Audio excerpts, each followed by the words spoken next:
Hello and welcome to the Huge Boxing press conference. My name is Alicia Singh and I'm your host for this afternoon.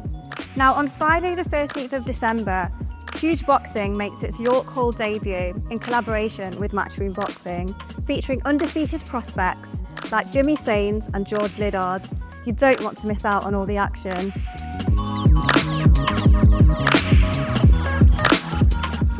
Good afternoon, ladies and gentlemen. Welcome to the first ever Huge Boxing press conference. My name is Alicia Singh and I'm your host today. Now, on Friday the 13th of December, Huge Boxing makes its York Hall debut in collaboration with Matchroom Boxing, which features boxing prospects George Liddard and Jimmy Sains. I'd like to start off by first introducing the CEO and founder of Huge Boxing, Mr. Charlie Sims.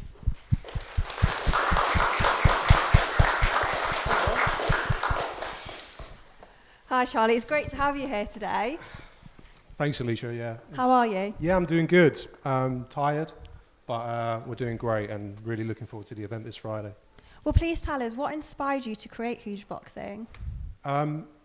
Huge Boxing kind of came from the inspiration of storytelling.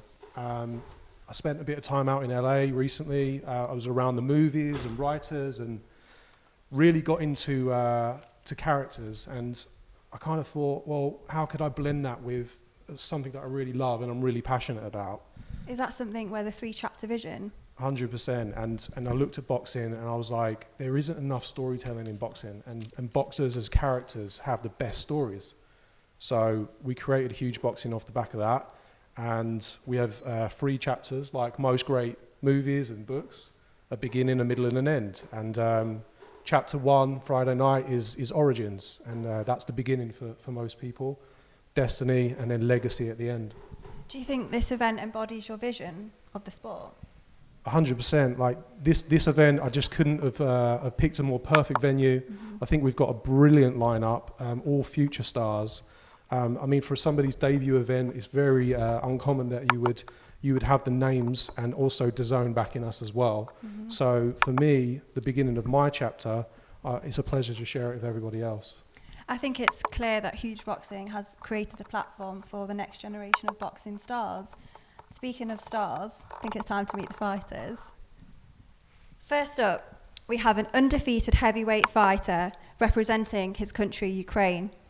Under the expert coaching of seasoned trained Martin Bowles, he is quickly carving out a name for himself as a rising force in the heavyweight division. With his unblemished record and undeniable potential, let's give a warm welcome to Dorin Krasmaru.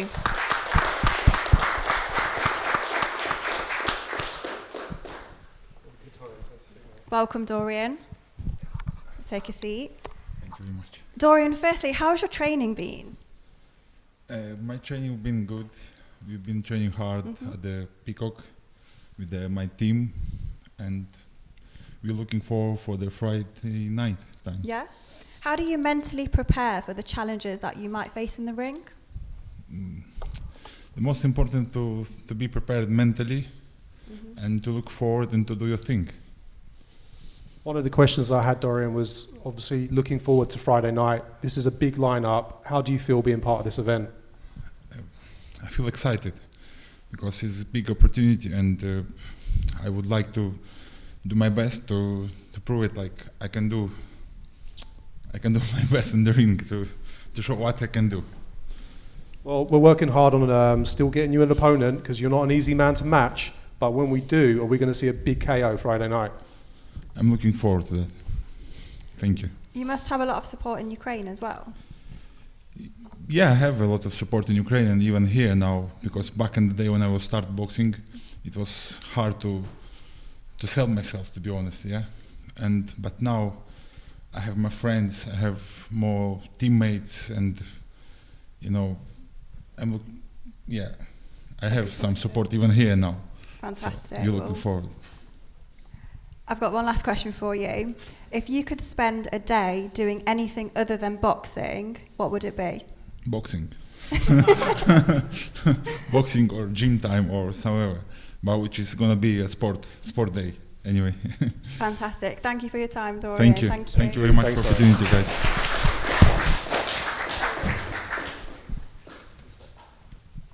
Another addition to the card is a Korean-British bantamweight sensation.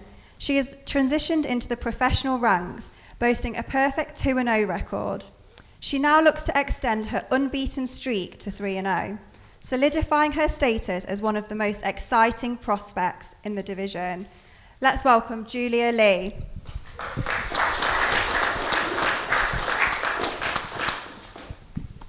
Hello, Julia. Hi. Julia, your journey in boxing has been incredibly inspirational. What's been the most defining moment of your career so far?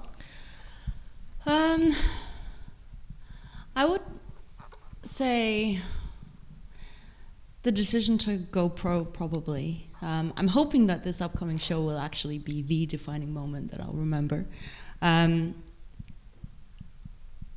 There are so many, to be honest, there are so many moments, and every one of them has been defining in some shape or form. So I think it's just about, it's difficult to pick, but I would say it's about the journey of collecting those moments so that together they form a wonderful story that I can share with people and use to inspire people. Is there one that you could choose? Or?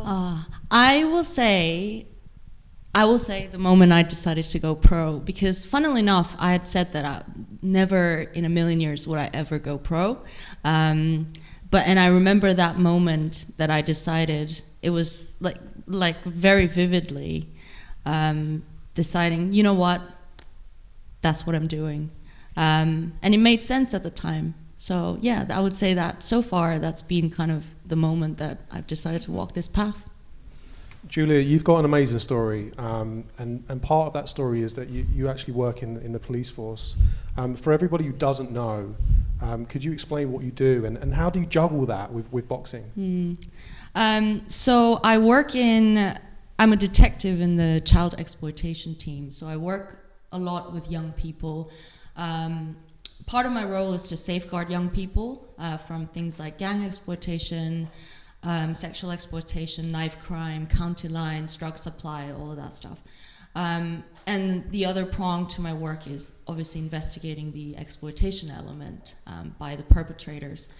For me, it's kind of a really beautiful synergy there's a really beautiful synergy with boxing, because I use boxing as a tool to divert the young people away from that kind of the allure of the streets, so to speak.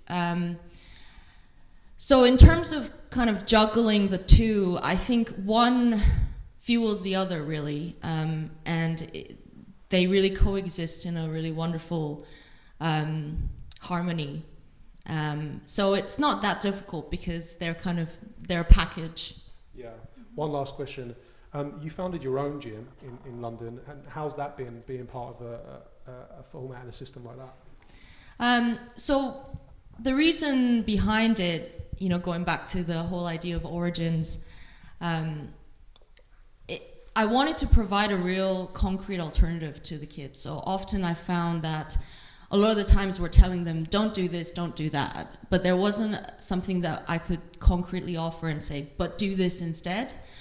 So it was really important for me to have that option that I can offer to the kids straight away, and to be able to look after them, monitor the progress, and support them outside of work as well. So that's kind of been the story behind that. And so I guess I would say it's a trifecta of the three wonderful things that I can do through work, through the amateur coaching that I do, and the professional boxing, where I can be kind of a living example and a role model to the people that I work with. I can tell the passion, and you like helping, the sense of community. Is that something you like? Yeah, I think it's all about, and that also defines the story behind my boxing, is that I want to use it as a platform for a greater purpose. So it's not really an end in itself, but a means to an end, something greater, to inspire, to try and be a transformative force in the kids' lives. So that's what drives me, really. Fantastic. Lastly, just for the opportunity of the media that might not have met you yet, what is one item that you can't live without in your day-to-day life? That's true. One item, I would say, Oh, I gotta say my boxing gloves, right? Oh. I mean, So boxing related. I guess so, yeah, because without it, I don't know how I would do my training. So, I mean, it's not particularly interesting, but. Fantastic. Thank you, Julia. It is interesting. Amazing story. A round of applause for Julia and the community work. Thank you. Thank you so much.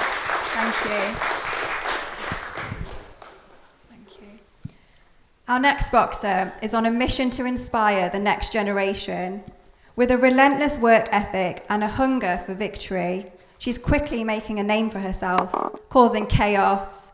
Let's give a warm welcome to Shannon Ryan.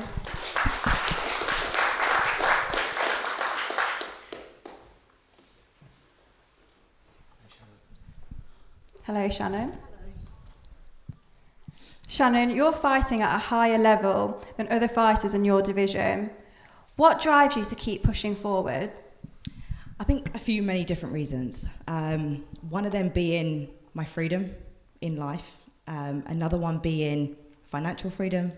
The third one being what I do every single day, putting my body and my mind through so much exhaustion and pain and, all of that sort of stuff, is potentially changing someone else's life, or they're looking at me as an inspiration or something that can potentially help them. So I think I love that. And then the ultimate one is, to become a world champion and eventually, hopefully, become undisputed champion. So many various different reasons.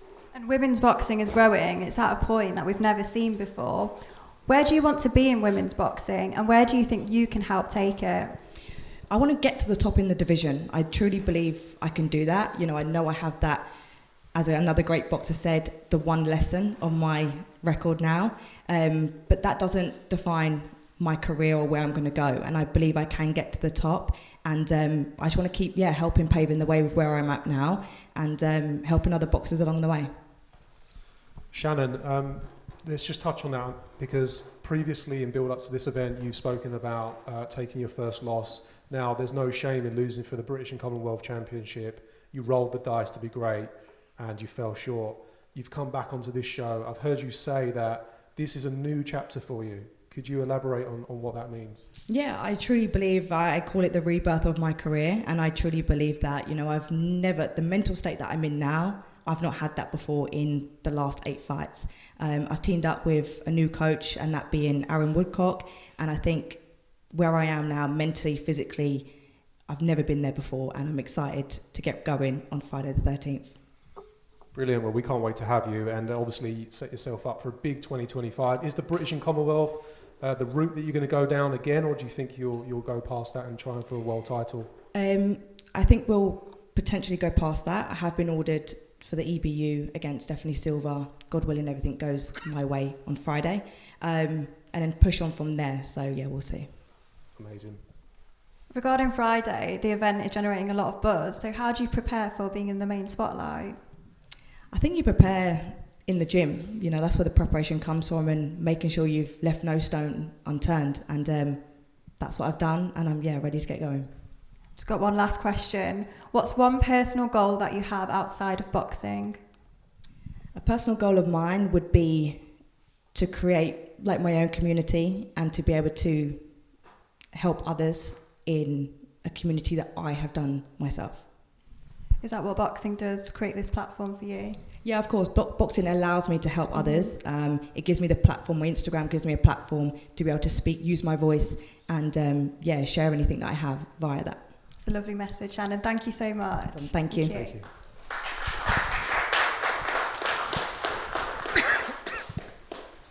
Our next fighter is a seasoned welterweight with a professional record of 13 wins and 2 defeats.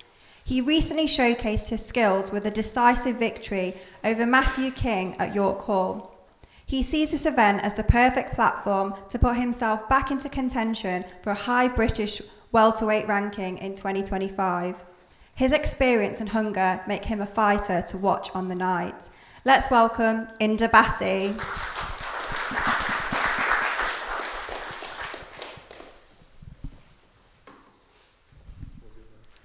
Hello, Inder. How you doing? Firstly, how are you? I'm all good, thank you. Fantastic. Now, you're known for your explosive performances in the ring. How do you keep refining your style, Inder? like, you know, the answers doesn't change. You know, we train hard, we have a goal, we push ourselves in the gym. Our coach Martin makes sure we train hard. You know, we do what we're told, and we're hungry. So, you know, the fighting is kind of the easy part. The training's the hard part. And so when we're in the ring, we just enjoy ourselves and do what we can. You've also made a habit of starting fast in your last few fights. Yeah. Should fans expect another early knockdown? Hopefully. Friday? You know, we don't get paid for overtime, so hopefully we'll be in and out as quick as I can. Inder, you had a brilliant knockout for the Southern Area title against Alfie Winter. First round KO, I believe it was at the York Hall as well, just behind us. You've since took a loss since then, rebuilt yourself, come back with a brilliant win at York Hall again. What is it about York Hall that you love? You bring a massive support with you. Yeah. It's at home to me and, you know, many other fighters. It's literally around the corner, and, you know, on a personal level, my granddad actually boxed there, my dad and my uncle boxed there, so that's on a personal level, you know what I mean? It's like a bit of family history, but in general it's got history itself. The venue itself holds history, and there's no atmosphere like the York Hall, you know. On the York Hall on a good busy night, it's unbelievable, and it's second to none. One last question for me. We've spoke previously about being a Sikh boxer, flying the flag for your community. Yeah. We're still yet to see a Sikh world champion. Do you think you can be the first one? Yeah, definitely. Listen, the world's your oyster, you know what I mean? There's one Sikh lad, he's fighting in Canada next week. He's boxing for the IBO world title, so hopefully, you know, he does the job. But, you know, like I said, the world's my oyster. Hopefully, you know, I've got a good team behind me. I've got you guys behind me boxing on these shows, and as long as I put the work in, dedicate myself to my craft, then, you know, the world, like I keep saying, the world's my oyster. Well, it all starts Friday the 13th for us, and we're looking forward to a big 2025 with Inder Bassi. Thank you. You'd be a proud Punjabi, wouldn't you? Definitely. Lastly, if you could pick one cheat meal, Inder, what would it be? Pizza all day long. I'm going. What's your favourite type of pizza? Do you know what? I don't actually have a favourite. I just love pizza. Like, if there's pizza, I'm always in nick a slice. I'm going to New York next week, so I'm looking forward to the pizza that I've heard is good. Oh, huge slices of pizza exactly, there. there you go. Thank you, Inder. Thank you very much.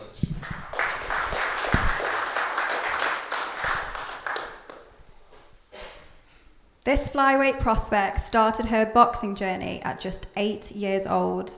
Her dedication and talent led her here today. Under the guidance of legendary trainer Tony Sims, she's alongside some of the world's best female fighters. Let's welcome Maisey Rose Courtney.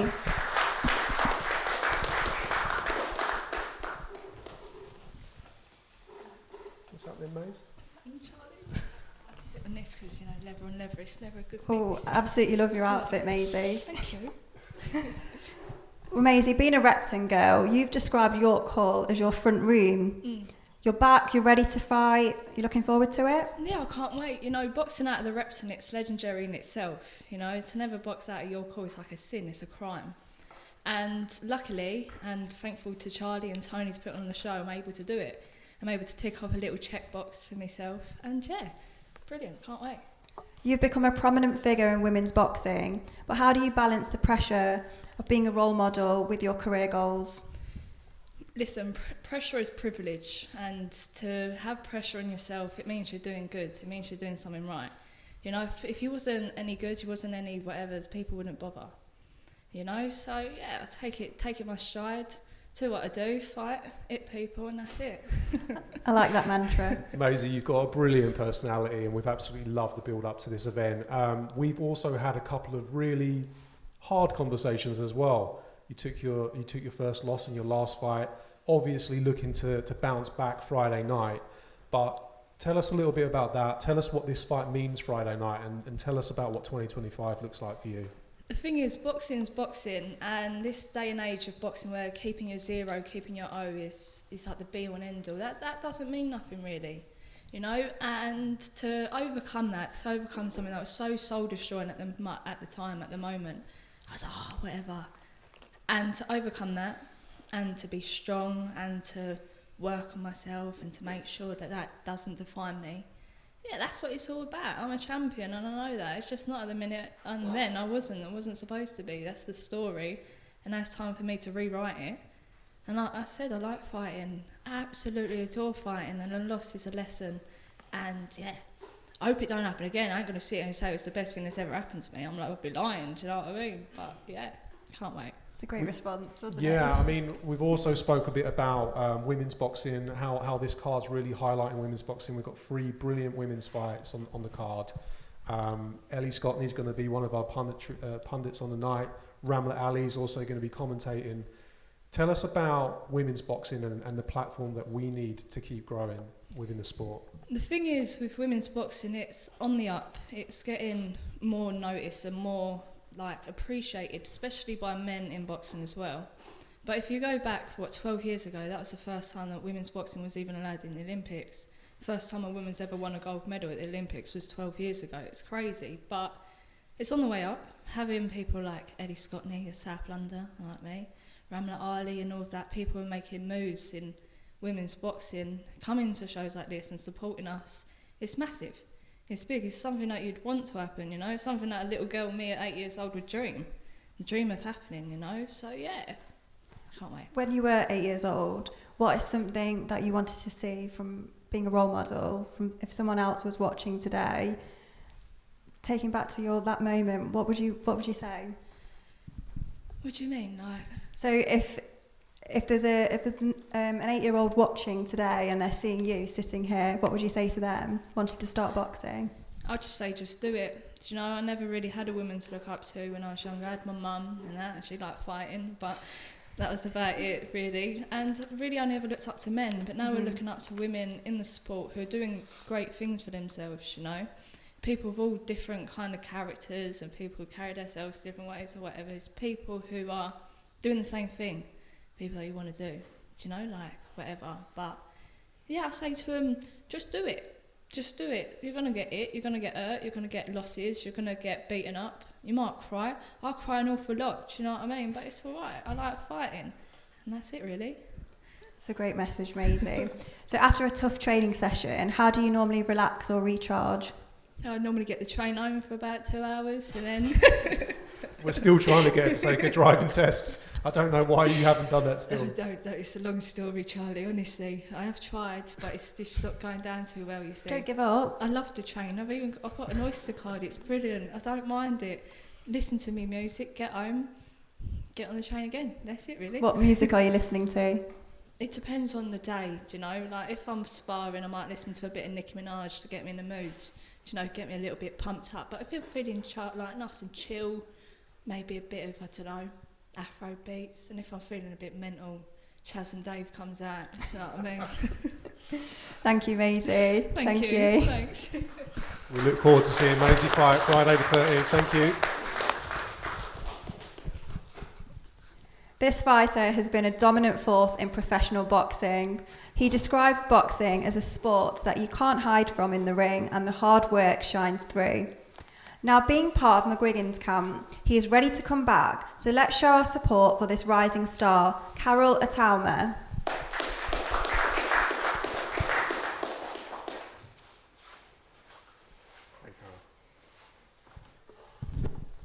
Hello, Karol. How are you? Yeah, I'm good. First of all, I'd like to thank Charlie, thank Tony for kind of giving me this opportunity on this great card. Thank to my manager Francis and Queensbury for kind of collaborating and kind of allowing me to be here in a sense. So, great to be out. It's a great collaboration, isn't it? Yeah, I just want to say that Karol might be the coolest person I know. The way he walked in there was just like nothing. Why did you say that? So relaxed, you might even fall backwards, Karol. I just, I guess my family will be able to say a bit more about me, but yeah, I'm just enjoying that to be out here because I wasn't meant to be boxing probably until next year. So it's a fresh start for you. It is definitely a fresh start. Obviously, I joined Shane, the McGuigan's gym, and this is a great opportunity for us to kind of get comfortable with one another, kind of see how we all work under those circumstances, and really kind of propel ourselves for next year. Teaming up with Shane, what has that done for you? Not only has it kind of opened my eyes to what really kind of the methodology and the science behind actual pro boxing is, it kind of allowed me to also get into the good habits. I've kind of gone back to the scratch and really learned from the beginning, and I pray that's going to show. Shane's a brilliant coach, arguably Britain's best. And I came to the gym, watched you two train together. You seem to be gelling very, very well. It's a very, very good environment. Lots of great fighters around. Courtney, Adam Azim, Craig Richards is in that gym as well. How's it kind of been adapting to a new environment though? You've kind of always trained with the same trainer. You and your brother trained alongside each other. He's obviously in a different camp. You're in a new camp. How have you found the adjustments? Yeah, you're absolutely right there. Since we were young, since we started boxing, my brother and I have been in same Raised Boxing Club back in Chatham, and we've kind of stayed in the same coach for our whole careers, up until the points we both split. And I never liked change. However, earlier this year, it was, you needed it. There comes a turning point where like you're in an environment too long. You just stop progressing. You need something new. You need to explore to kind of take you to the next level. And that's when I pushed the trigger. So we teamed up with Shane in McGuigan's gym. And just like you said, Chad, the environment there is just poised for growth. You got Adam there, you got Craig there, you got Caroline, Ellie, Chris. Very close. It was on my list. It's just huge lineup if you think about it. Exactly that. So what I'm doing is I'm creating that environment. So I'm in it, and now it's about developing. Now it's about growing, and really taking everything that Shane's telling me on board. How did you adapt though to that close-knit environment? It's tough to kind of explain that. You just like, you get put in that environment and you're forced to. But I'm quite a quick learner, so I listen and take things on board. That's how we've got 2 ears, 1 mouth. Listen twice as much as you talk, and learn.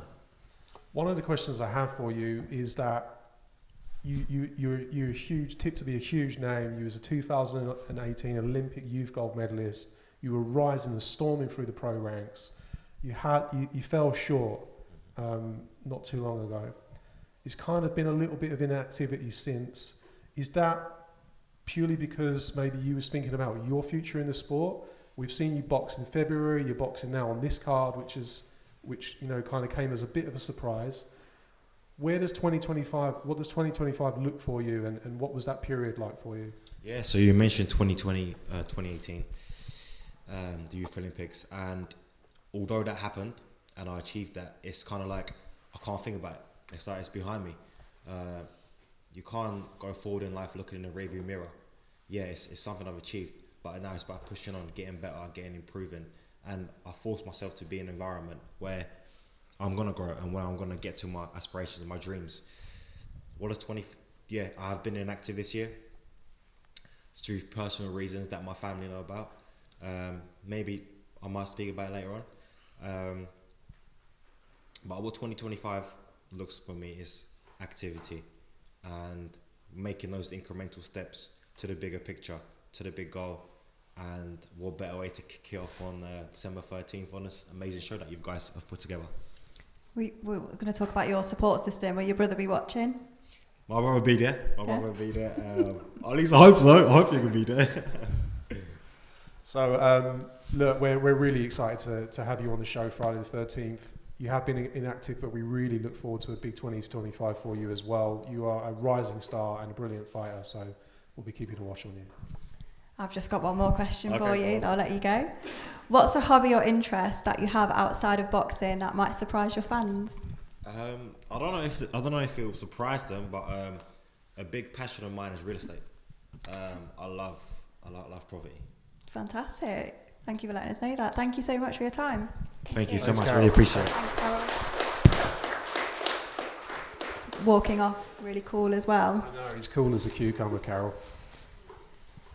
Before I introduce the next 2 fighters, we have a special guest that we'd like to talk to. A history maker and one of the most exciting talents in the middleweight division today. Let's welcome Denzel Bentley.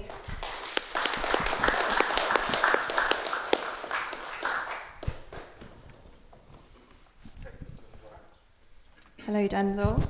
Hi, you okay? How are you? I'm all good, thanks. Fantastic.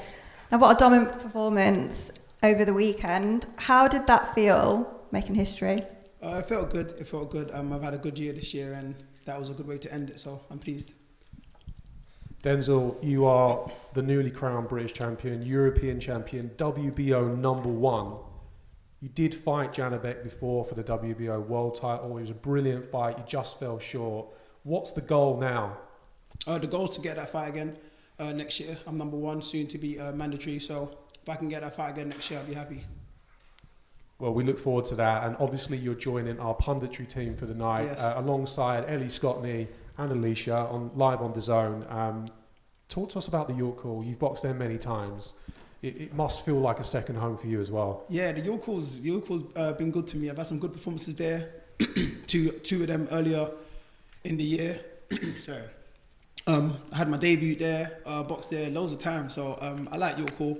It's like a little lion's den. Everyone's on top of you. When the crowd go mad, they go really mad. You can just hear every single bit of it. So if you're in an exciting fight and you're at the York Hall and it's packed out, I mean, it makes for a good night. It is hot in there though. It's very hot in there. But yeah, it's a lovely venue. Well, George is making his first debut in York Hall. He hasn't fought there before. Oh, that's crazy. Yeah. Could you tell us The luxury. what do you think the future holds for George Liddard? Oh, George is an amazing fighter, man. I sparred him quite a bit this camp, him and Jimmy, both great fighters. George, ceiling is high. You know, he's headlining at the York Hall, and I think he's going to put on a good show. I've seen some of his performances in the past, and exciting fighter. And he's only young, so he's got a long journey ahead of him. So. What about Jimmy? What do you think the future holds? Oh, Jimmy's a good fighter. Carries a lot of power. His record, I think, he's got 100% KO ratio. So he's probably going to put on an exciting night as well. So I'm just happy to be there and see what these two could do live. Well, it's great to have you here. I've also heard some other fighters refer to you as their leader and their big brother. What would you say to that? Oh, that's nice. I don't really put myself out to kind of be that, but if I can be that sort of inspiration to people, then you know that's a good thing. I mean, I'm always trying to give people advice and you know what they can do and stuff, because I've been there on that journey. I've taken a few L's and I've come back and look at the position I'm in now. So you know, it's not the end of the world if you take a step back. Last question from me. Obviously, you're down at the Peacock Gym, you're working closely with Martin Bowers and Bauer Brothers. You've also got Inder Bassi on the card, and we've also got Dorin Krasmaru. Talk to us about them guys. You spent a lot of time with them, and you're obviously showing your support Friday night. Yeah, firstly Dorin, I'm excited to see him back. It's been a minute.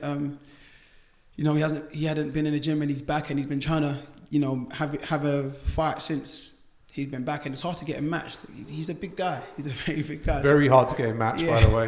And I'm not surprised, because you look at him and you think, oh, this guy's a scary man. So I'm excited to see him back. It's a good card for him to be back on as well, and hopefully he can showcase his skills live on DAZN. You know, what an opportunity for him.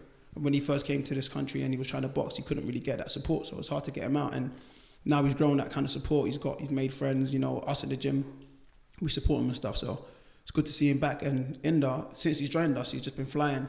He's been flying. He won the Southern area, defended it, had a setback against Sean Knox. Maybe the occasion got to him a little bit, but you know, he's got an opportunity now here to kind of, you know, show the people that will tune in to DAZN what he's capable of, the skill set he has, and what we've seen in the gym, and why, you know, we appreciate his talent. So hopefully he does that on Friday. You looking forward to it? Yeah, I am. It's an exciting card. Loads of good fighters in there, so it's good. Thank you very much, Denzel. Thanks for having me. Appreciate it. Thanks, Denzel. We look forward to seeing you Friday.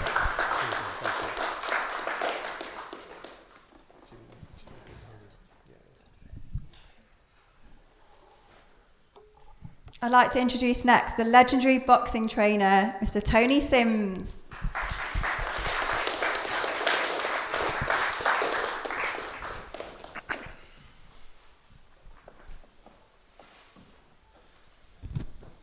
Hello, Tony. How are you? Yeah, good, thank you. Fantastic. Okay, I'm going to introduce the next boxer. This boxer kicked off his pro debut in October 2023 with an impressive third round KO. Since then, he has fought 6 more times, amassing a perfect record of 7-0 with 7 KOs. He looks to continue his knockout run at 160 and be in line for the British title in 2025. Please join me to welcome Jimmy Sains.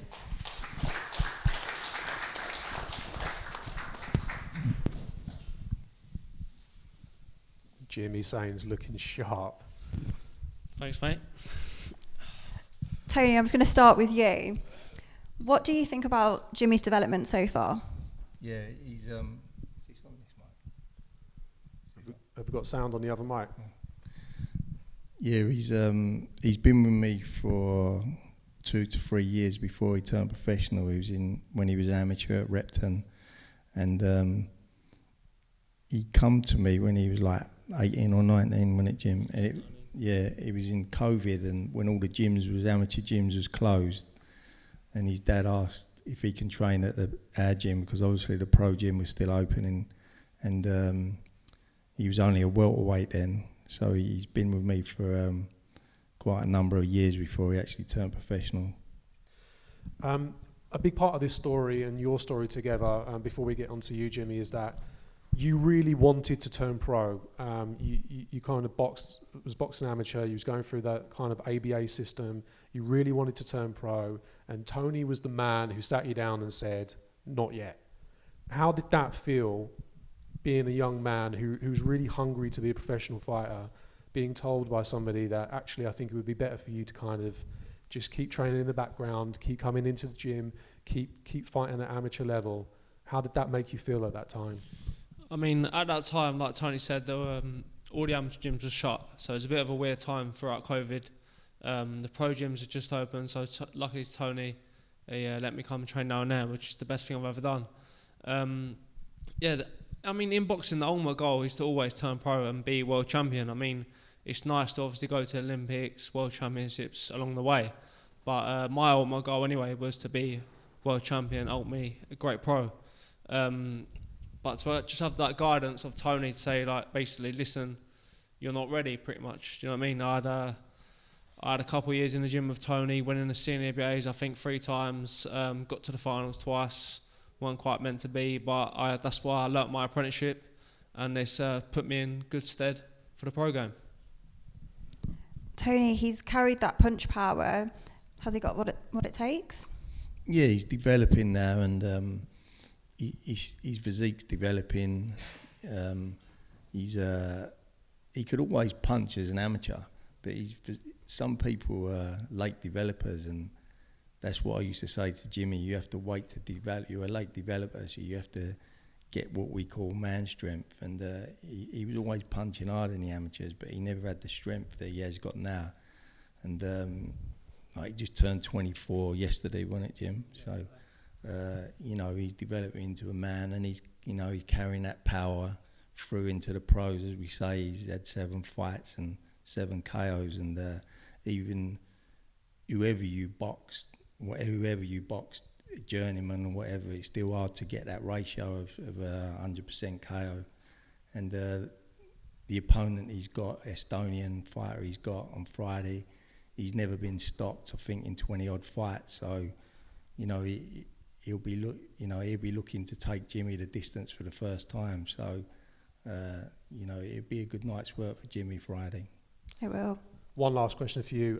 You've obviously trained many fighters from debutant right through to world championship level. I think a famous and probably quite a relative fighter to this partnership would be Dorin Barker, who you sat down with in build up to this event, and you had a really good chat on the podcast that we did. How does the Dorin Barker story kind of relate to the Jimmy Sains story? Being a middleweight, coming through the ranks, and obviously Dorin went on with yourself to win that famous world title in Atlantic City. Yeah, as you say, Darren, they turned pro roughly the same age. I think Darren was 22 as well when he turned pro, and he was a successful amateur, and he boxed for, as you say, he boxed for the Repton Amateur Boxing Club, both the same weight, middleweight, and as we know, Darren won British, Commonwealth, European, world titles, so it's step by step, and he won the Southern Area title first, Darren, which Jimmy, I believe, is mandatory for now. So it's just step by step. Southern Area, you get used to the distance, the rounds, and then British, Commonwealth, and you go step by step like that. Jimmy, does that sound good to you? Kind of going through the traditional route, Southern Area, English, British, Commonwealth, European. then world titles. Yeah, to be compared to Darren Barker and his career he had was unbelievable. So to do something similar would be definitely the goal. Like you said, the whole way through the traditional route. That's something that me and Tony have spoke about in the gym, and that's something that we want to do. Well, Darren Barker certainly talks very highly of you, and he thinks you're very capable. So we look forward to that. Again, another step further on this Friday at the Origins event. Jimmy, what should fans expect from you on Friday night?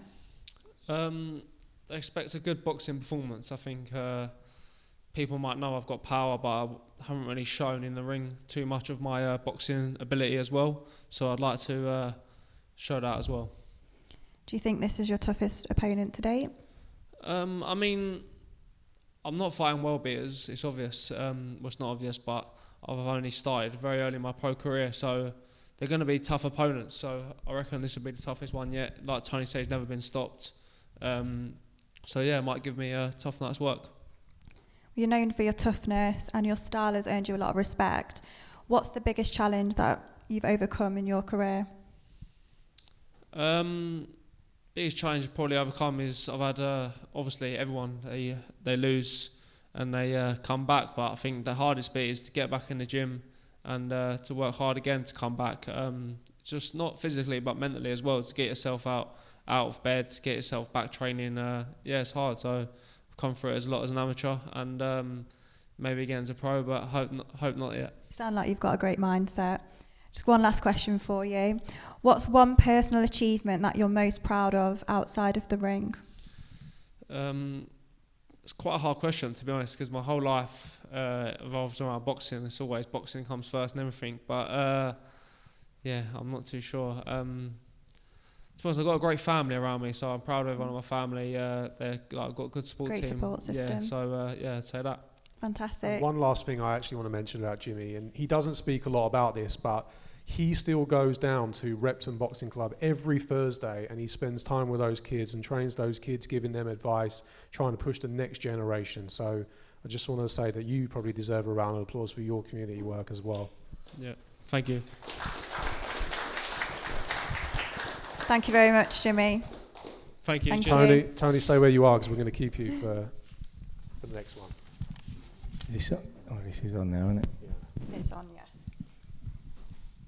Lastly, we have a fighter debuting for his first time at York Hall. This boxer is looking to end the night walking into 2025 with a double-digit winning record. He looks to build on his exciting journey after knocking fellow English prospect George Davey down in the second and finishing him in the fifth round. He also brings a great crowd with him wherever he goes. Let's give a warm welcome to George Liddard.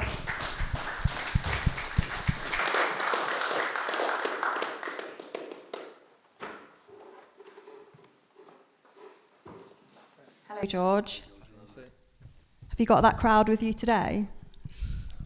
They're all at work today.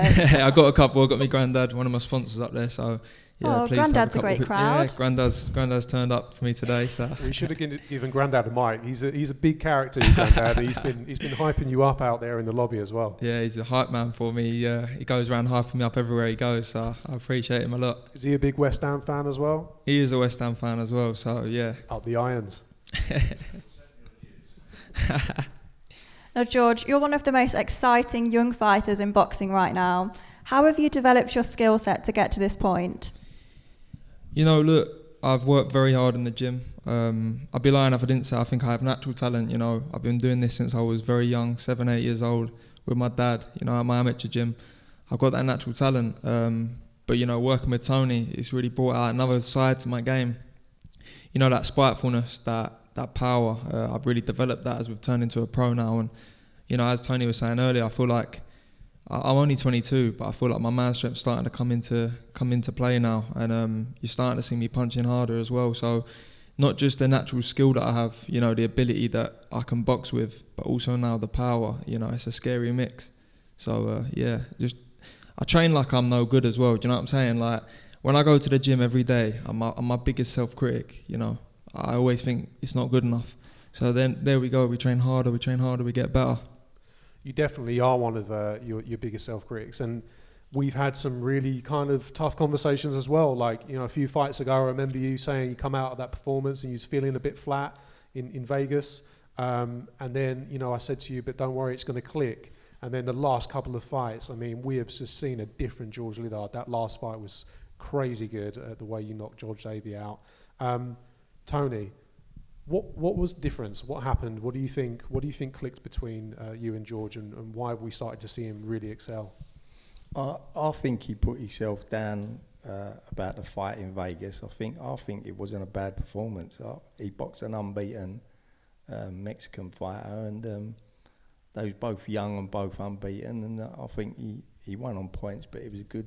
I thought it was a good performance really. But like George says, he's his own worst self-critic, and I think he's started to believe in himself. That's the difference now. Believe that he can be good, and it's all learnt in the gym. Everything you do in boxing is learnt in the gym. It's about practicing what you're being taught, and taking that into the sparring, and just keep practicing, and that's what sparring's about. It's not about having wars, it's about practicing what you're learning. And George has been doing that, and his ears are always open, he's always willing to learn, and as he says, he trains really, really hard as well. So he's a great prospect. At 22 years of age, he's a great talent. How's camp been with Jimmy and Maisey? It's good, it's good to have other people in camp at the same time. We're all going through the troubles together. So, look, this life ain't easy. The camps we do with Tony, they're rough. And I'd be lying if I sat here and said I enjoy training every day. I don't. I wake up some days and I think it's the worst thing I could be doing, but that's why I have to do it. That's why I have to do it. Because when I get in there in that ring on fight night, I've left no stone unturned. There's not a part of my camp that I'm not working on. I've got Greg Meehan, my mindset, my breathwork coach. I'm doing my S&C with John Ryder. Got Tony, a very experienced coach, and John's in the gym too, seeing me spar. I take on a lot of knowledge from him too. So there's not a part of my camp, there's no stone I leave unturned. I work on everything, my nutrition, everything. I'm a true professional, and I live this game. Talking of world class, you've got a world class team. You've had some world class sparring. Denzel Bentley was just sitting here a moment ago, really singing your praises. What's it been like sharing the ring with him, especially as he went on to win the British and Commonwealth and now become the WBO #1 challenger? Yeah, no, massive congrats to Denzel. It's great to share rounds with him, great experience. He's been there, he's been at the world's top with Yanni Beck in a fight that I thought, was close. He really give it to Yanni Beck, so better than I think anyone has, so all credit to him. It's great to share the ring with him and to get kind words off him about, my ability and, my potential. It's great. It's great for confidence too, at the end of the day. So the awkward question I'm going to ask is, how far away do you think you are from challenging for the British middleweight title? I knew this one would come up. So obviously we've got a British middleweight champion up there right now. Listen, I believe I'm a couple of fights away from that, 2 big performances away from that at the end of the day. Listen, I've still got to do the 10 rounds, still got to get myself up to that 12-round fight, but, I'm sure Denzel will say the same. I'm a couple fights away from that, and I know I've got the ability to go on and push for these titles. So it's just about making it happen now. And I'm excited. I'm excited for those big nights, them 50-50 fights, them ones you're going into where people are doubting whether you can get through the other side. I'm made for those nights, and I can't wait to get there. Tony, one last question from me. Quite a step up as he fights Omar Alunga. It's going to be announced today. 26 wins, 2 losses. Quite a big record. Somebody that we would look at as a big step up for George. Quite experienced, coming all the way over from Italy. How do you feel about this fight, and where does this put George in terms of another step closer to title challenges? Yeah, as you say, he's a very experienced fighter. He's been around a long time. He's only had 2 defeats out of like 30 fights, so I think it's a good step up for George.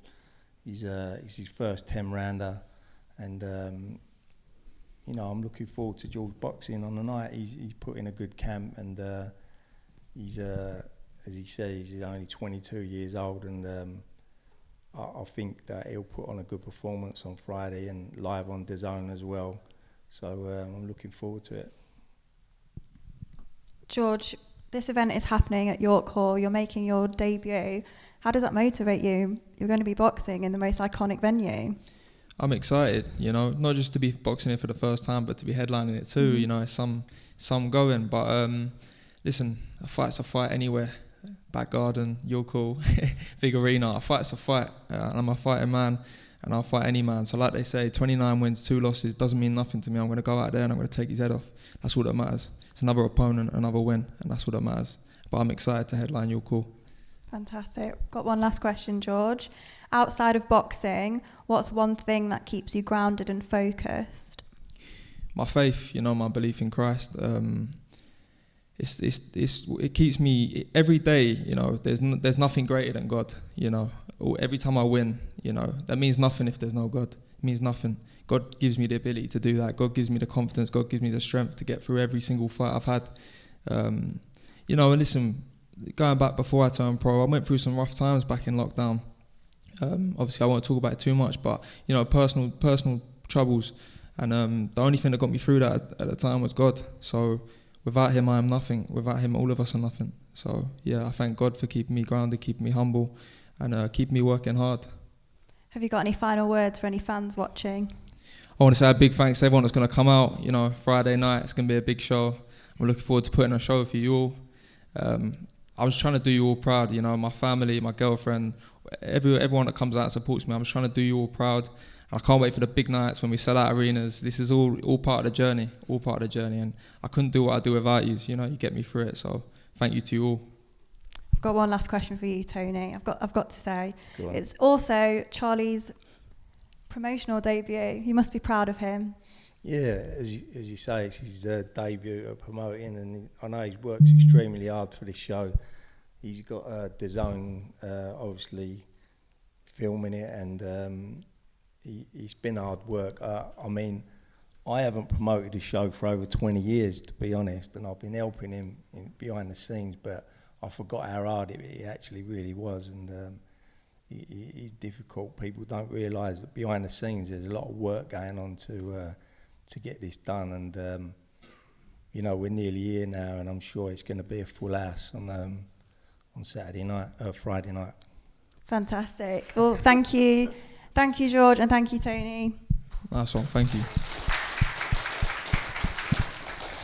Okay, ladies and gentlemen, we're going to close this press conference now. Thank you so much for having us, and a big thank you to you all attending. Charlie, I think it's fair to say that Huge Boxing has an unmissable lineup and some fantastic matchups. Yeah, amazing lineup. I think everybody spoke really well today. This is what this platform was all about. This is why we built it. We wanted to give people like these fighters a platform to come on here, tell their story, things that we don't know about them, and they really do deserve to get it out there. And I've been in boxing a long time. First debut show, yes. It's been hard, like my father said, challenging, some late nights, but it's been brilliant. It's been absolutely brilliant. I just want to say thank you to the entire Huge Boxing team, because it's easy for me to sit here under the glitz and glamour of the press conferences and the media brunches that we've done, and obviously Fight Night. But without these guys, Tony Burns, Jacob Bennett, Regan Slaymaker, Charlie Curran, everybody on my team, Tony Sims, John Ryder, without you guys pushing behind the scenes, this event, it wouldn't happen. So I just want to take a moment to say thanks. Well, Huge Boxing's Origins is set to ignite at York Hall on Friday the 13th of December. Now, don't miss your chance to witness the beginning of a new era in boxing, where stories are made, champions are born, and the energy will be unmatched. Tickets will be selling fast, so make sure that you get your spot to experience the action live. Everyone is now available for interviews. Thank you very much.